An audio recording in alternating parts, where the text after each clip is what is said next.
Hello, welcome to Shad Life. What in the world am I thinking?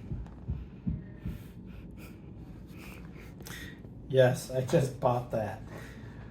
I actually want to try skateboarding again. I have dabbled in it in the past, mostly like back in the 90s. I've always kind of owned a skateboard, and every once in a while I'll go play around on one, but I've never taken it like seriously. Will I take it seriously this time around? Probably not all that seriously, but serious enough to actually like get better at it and have it as another activity that I can do, right? So I got this deck and it's actually complete. I had it built, Indy trucks, bones wheels, 56 millimeter. This is the Andy Anderson 8.6 wide deck. I like the Andy Anderson decks not only because they're just cool and I like Andy Anderson and I watch a lot of his videos, but it's wider, but then it's also has a little bit longer wheelbase, and I just feel like that's going to be nice for when I'm, especially if I skate the pool over in St. Paul, which I'm thinking of doing and stuff. I will definitely pad up. I've got the knee pads. I'll be putting elbow pads on, wrist guards, helmets. I'm sure the other skaters will make fun of me. I'm actually thinking of getting the padded like lycra shorts with the pads, hip pads and stuff in them. Those you can't see because I'll wear my regular shirts over them. But, I'm older. I don't want to fall and get hurt. Like I see all these people skateboarding and they don't wear helmets, they don't wear any pads or anything. And I actually saw a kid in that pool in St. Paul fall, and wasn't even that big of a fall, but he hit his knee and you could just tell he was in a lot of pain, but he kind of hit it and he got up and got out of the ball, and he like skateboarded around a little bit, but then he left, and you just know that he was in a lot of pain. Like, I don't know. To me, I'm like, I don't want to go through that. I got a knee replacement and all that stuff. So I'm going to pad up. So if I look like a dork, I look like a dork, but I will be safe. And I'm learning, relearning, I should say. And I have a job where I have to use my hands on a keyboard, so I will wear wrist guards and stuff like you do when you're inline skating and stuff. So that is my plan. Let me know if you want to see videos of me relearning how to skate on my channel. I'm gonna do it either way, but it would be kind of cool maybe to set up the tripod. I gotta relearn how to Ollie. I used to Ollie a little bit, but I never was like super consistent at it. I never got as good at it as I do bunny hopping a bike and so on and so forth. Like on a bike, I can just be bombing super fast at a curb or something or whatever, or ledge, and I can hop and be confident I'm going to time it right and make it and all that stuff. Never got to that comfort level on a board.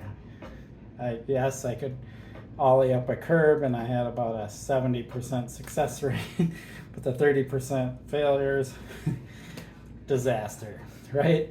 Bailing on a board is pretty easy, running out. I probably won't pad up as much if I'm just practicing an ollie. I probably won't. Maybe I'll wear a helmet or something. It's mostly if I go in the pool and skate around, I'm going to pad up for that.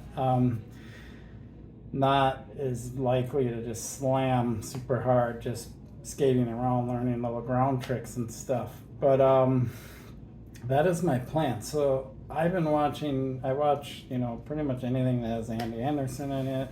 I know a lot of people think he's overrated, but I think he's one of the most talented skateboarders out there. I watch Dan Corrigan. I keep forgetting the guy's name over in Europe, Johnny Geiger. Johnny Geiger, I watch him. Of course, he's super ridiculously talented. And all these channels, Braille, skateboarding, where Aaron Cairo talks about how to skateboard, what the basics are, things like that. And I'm probably going to follow like his guidance on how to get back into it and just start at the basics. And I've actually talked about this in some of my how-tos when on biking. Like, if you're going to learn to do things on a bike, you really need to be comfortable standing pedals level on the bike and rolling around. And I brought Aaron Cairo's name up a couple of times because he says that on a skateboard. So here's the thing with skateboarding. When I was back skateboarding, one of the things that happened to me a couple of times is I'd be skating along and a little rock or pebble would catch the wheel and it would go and make me slam to the ground, right? It happened enough times to where now that's like my biggest fear. Like when I'm skating around on the board or just rolling, I am so afraid of hitting something and just the board stopping and me falling. So I'm going to follow his advice and get comfortable and get over that fear by just skating around and just not even really getting into tricks or anything like that, just getting really comfortable on the board and skating around, because that's my philosophy that I teach on a bike, right? So of course that applies to skateboarding.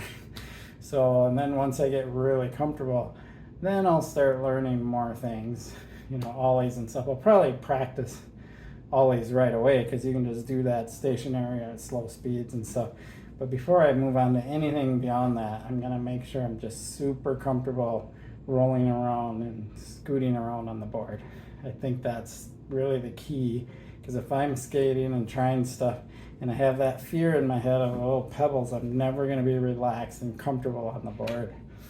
Right? So I got to get over that fear because it is my biggest fear when on a board, believe it or not. It's crazy.